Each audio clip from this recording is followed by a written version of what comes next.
પ્રાગજીભાઈ. હા શું નામ? પરમ પ્રાગજી કયું ગામ? ખાસરિયા. ખાસરિયા ટીવી પાસે આવી કે હા ઈ તાકોડા ને મળી પર આવ્યું ખાસરિયા ઈ. ને એને સારું થઈ કોને અમારા બેન છે પાર્વતી બેન. તમારા બેન હા એ અહીંયા આવ્યા હતા આવ્યા કેટલા હતા 2 મહિના પહેલા. 2 મહિના પહેલા એનું શું તકલીફ હતી? એ પગની પડી ગયા ને વાગી દીધું. પછી દવાખાને ગયા કાંઈ મીઠું નહીં. પછી એમ કરતા કરતા કરતા તમારી વાત સાંભળી અહીંયા આવ્યા. તમે આવી રીતે કરી સારવાર કરી તરત ઊભી કરી ને હાલવા મળે. પહેલા ન હાલતા? નહીં નહીં એક જરીકે નહીં.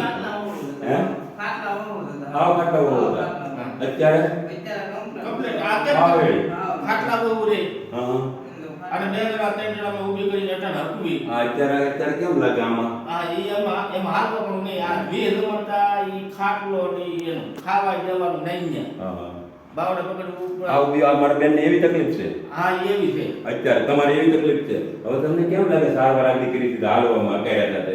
આમ થઈ ગયું પછી એવો દુખાવો પડે કે રાતની રોવે. ઈ બેન આમ રાતના રોવા મળે એટલે રાતની લઈ લાવવી પડે આપણે દવાખાને. ઈ તો અહીંયા હું ટીકડી કોઈ ભેણ નહીં આપે કોઈ.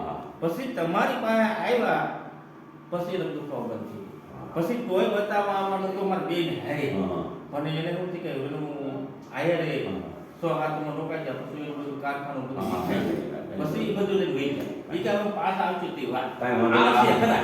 કાંઈ વાંધો નહીં. હવે નહીં તમે આવશે. આ મારા હાથની કરામત હતી કે ઈશ્વરી ગતિ કામ કરે તો એવું સમજજો. જો આ બધે દર્દી કેવા છે આ બધે આવી ટીંગાટોળી કરી તમારી જેમ જ આવજો. તો એ હારા થઈ જાય ને આવશે તમારે આવવાનું હતું પણ ભાણિયું ભણે છે એટલે એની હિસાબેથી પછી કાંઈ વાંધો નહીં. બેનને ખૂબ સારું છે. હા, તો તમે આવ્યા તો અમને આનંદ થયો. અરે બસમાં મળી જાય આ દિવસ આ ટેબલનો આ દિવસ